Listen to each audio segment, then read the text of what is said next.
iftar sofrası kurmak, iftar sofrasında o zaman Efendimiz sallallahu aleyhi ve sellem Ayşe annemize sorar. 11 ayın sultanı mübarek Ramazan-ı Şerif ayının rahmet günlerini geride bırakıyoruz. Bugün 10. gün. Sevdiğiniz şeylerden Allah için, Allah yolunda infak etmediğiniz sürece asıl iyiliğe, takvaya, güzelliğe, Allah'ın rızasına erişemezsiniz diyor ayet-i kerime. Hayvanın var, koyunun var, dağıtacaksın, vereceksin, infak edeceksin. Atlayalım. Fitre zarflarımız var hocalarımızda. Onları da hocalarımızdan alabilirsiniz. Açlık versek, bir iftar açtırsak onlara ne olur ya? Eşhedü enne Muhammeden Resulullah. Hayye ale's-salati, hayye ale's-salah. Hayye alel-felah, hayye alel-felah.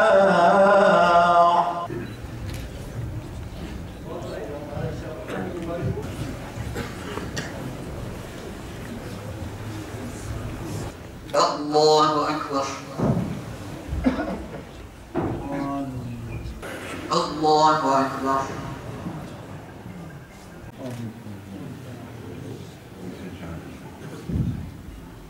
Allahu Ekber. Allahu Ekber. Allahu Ekber. Allahu Ekber.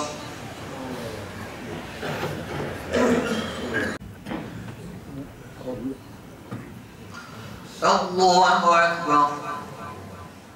Allahu Ekber. Allahu Ekber. Allahu Ekber.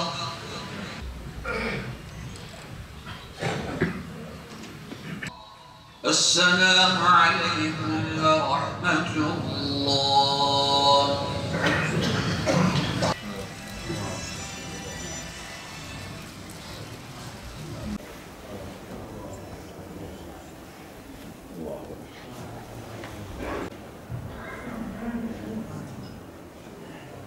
اللهم إنا نسألك تمام النعمة ودوام العافية.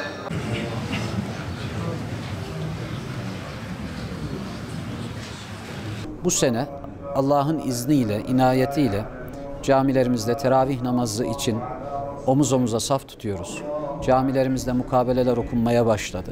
Vatandaşlarımız okunan mukabeleleri büyük bir heyecanla, aşkla dinliyorlar. Teravih namazlarına büyük bir iştiyak var. Çocuklarımız, gençlerimiz, kadınlarımız, büyüklerimiz, herkes bir özlemle 2 yıl aradan sonra camilerimizi doldurmaya başladılar. Ramazan ayı bir kardeşlik ayı.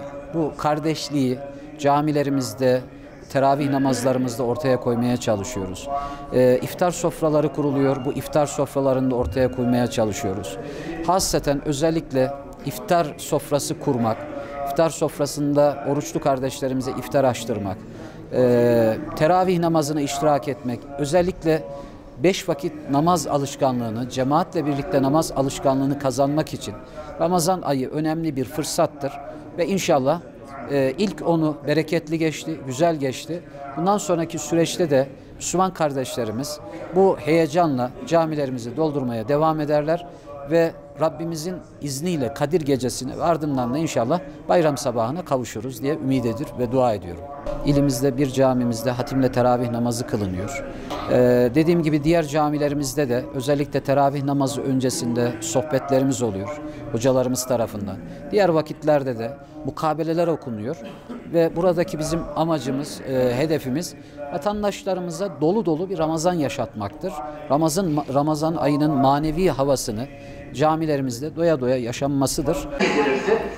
Bu gece de biz bir bardak su içelim ve uyuyalım derdi. Efendim, mağfiret ayı, birlik ve beraberlik ayı.